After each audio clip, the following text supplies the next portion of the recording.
Frères et sœurs, que l'amour, la joie, la paix, la miséricorde, l'allégresse de Dieu le Père soit avec vous, mes frères et sœurs.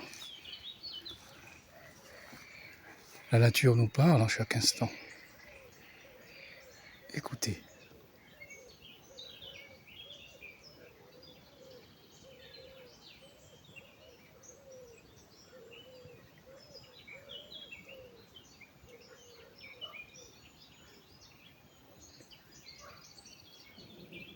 La louange lointaine de ces oiseaux du ciel, du Créateur, bienfaiteur, le Dieu d'amour.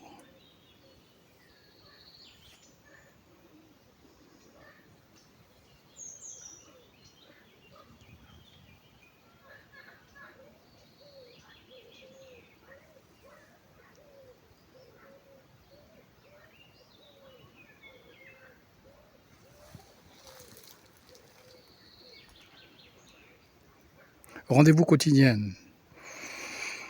Frères et sœurs, je vais vous faire découvrir un extrait de l'évangile tel qu'il m'a été révélé, de Maria Valtorta. Et oui, comme promis, frères et sœurs, je vous ai dit, je vais vous faire découvrir à chaque instant, chaque jour,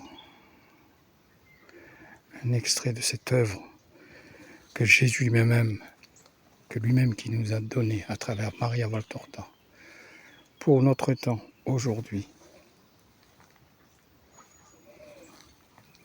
Alors, cette œuvre, je vous rappelle, s'intitule « L'Évangile tel qu'il m'a été révélé », que Maria Valtorta a reçu toutes les scènes de l'Évangile. Les 3 années ministérielles où Jésus est venu sur terre, de sa conception, de sa naissance, de sa mort à sa résurrection, sa montée vers le Père. Tout est expliqué dans cette œuvre, frères et sœurs. Et tout est vrai. Tout découle de la Bible. Maria Valtorta était une Italienne, était alitée pendant des années. Et elle a donné sa vie entière pour le salut des âmes. Et Jésus l'a utilisée comme porte-plume pour relater tous les faits que vous voyez dans l'Évangile, dans la Bible en elle-même. Ce qui est fabuleux, c'est qu'il y a tous les détails, les petits détails qu'on ne connaît pas et qui sont merveilleux, qu'on découvre. À côté de Jésus, à côté des apôtres, on chemine avec Jésus dans cette œuvre, frères et sœurs.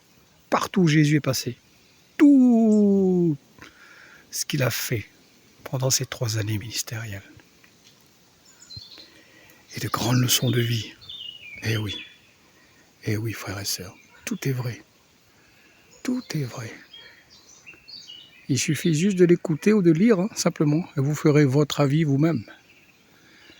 Car Jésus ne ment pas. Jésus est saint, Jésus est vrai, Jésus est tout, le créateur de l'univers, visible et invisible. Et il nous a donné cette œuvre-là pour que nous puissions avancer dans la vie, frères et sœurs, et avoir la vraie vie. C'est-à-dire la vraie vie, c'est lui. L'avoir à nos côtés. Car il est le chemin, la vérité, la vie. Notre Dieu, notre Seigneur Jésus-Christ. Le Fils de Dieu, le Verbe incarné, la parole. C'est lui. Personne d'autre, frères et sœurs. Il n'y a personne au-dessus. On chemine dans l'œuvre avec la Maman Marie, la Vierge Marie, avec tous les apôtres et tous les saints martyrs, de l'Ancien comme du Nouveau Testament. Tout est raconté, frères et sœurs. Qu'est-ce qu'on demande de plus? Ce cadeau fabuleux que Dieu nous a fait en ce jour, à travers Maria Valtorta. Toi qui en recherche de Jésus, toi qui veux l'aimer encore plus, toi qui veux le découvrir encore plus, toi qui veux découvrir même la Maman Marie, beaucoup de gens ne connaissent pas la Vierge Marie. Ce qu'elle a fait, ce qu'elle a enduré et ce qu'elle continue de faire à travers ses prières avec son Fils, Jésus-Christ. Maman très sainte. Merci mon Dieu d'amour, nous te louons, nous te bénissons Dieu pour tous tes bienfaits. Merci Seigneur.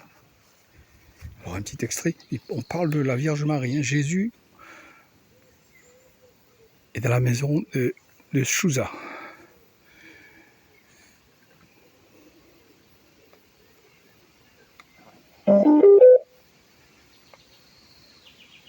Chapitre 74. Jésus avec sa mère dans la maison de Jeanne de Chouza. Je vois Jésus qui se dirige vers la maison de Jeanne de Chouza. Quand le portier reconnaît celui qui arrive, il a un tel cri de joie que toute la maison est en rumeur. Jésus entre, souriant, bénissant. Jeanne accourt du jardin tout en fleurs et se précipite pour baiser les pieds du maître. Chouza vient aussi. Il s'incline d'abord profondément et puis baise le bord du vêtement de Jésus. Chouza est un bel homme d'environ 40 ans. Il n'est pas très grand mais bien bâti, avec une chevelure noire qui commence à avoir aux tempes quelques fils d'argent. Il a les yeux vifs et foncés, un teint pâle et une barbe carrée, noire, bien entretenue. Jeanne est plus grande que son mari. De sa précédente maladie, elle ne garde qu'une sveltesse caractérisée, moins squelettique pourtant qu'alors.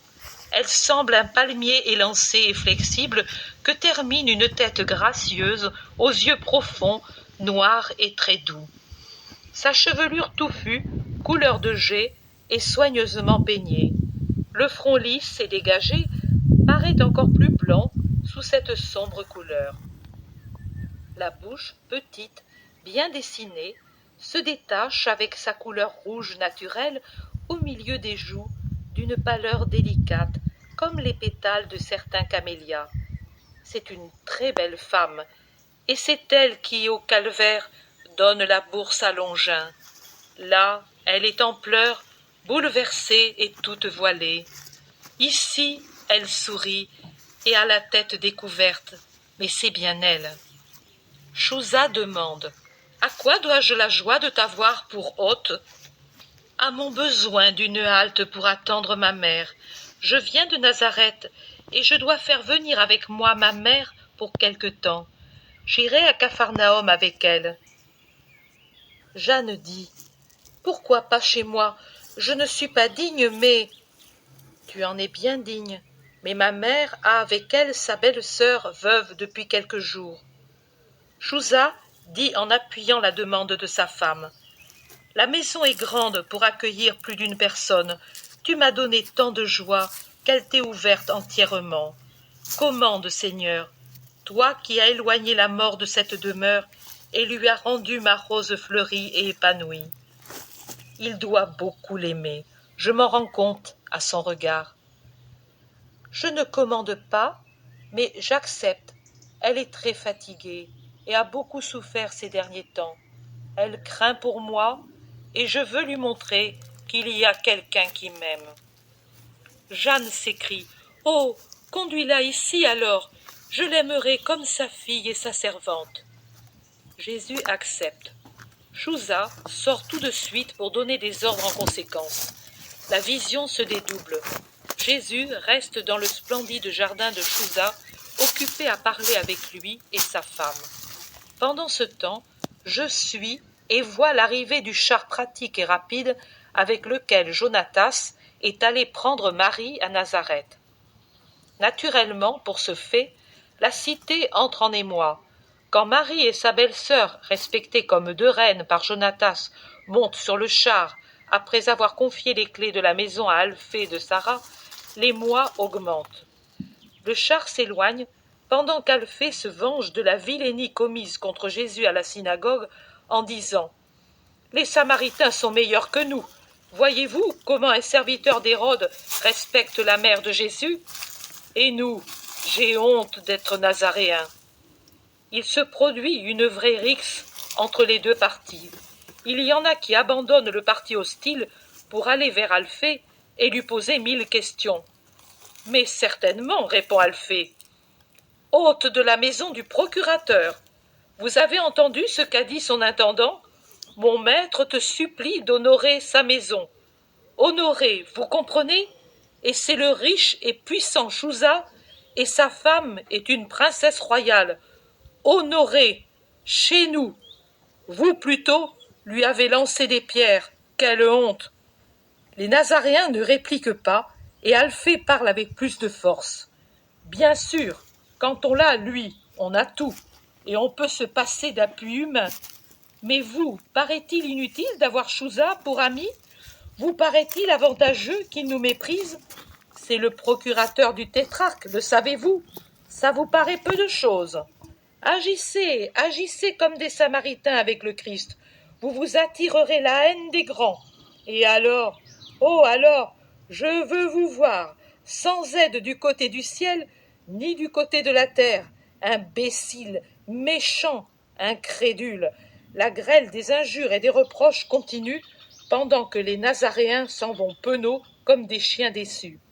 Alphée reste seul, comme un archange vengeur, à l'entrée de la maison de Marie.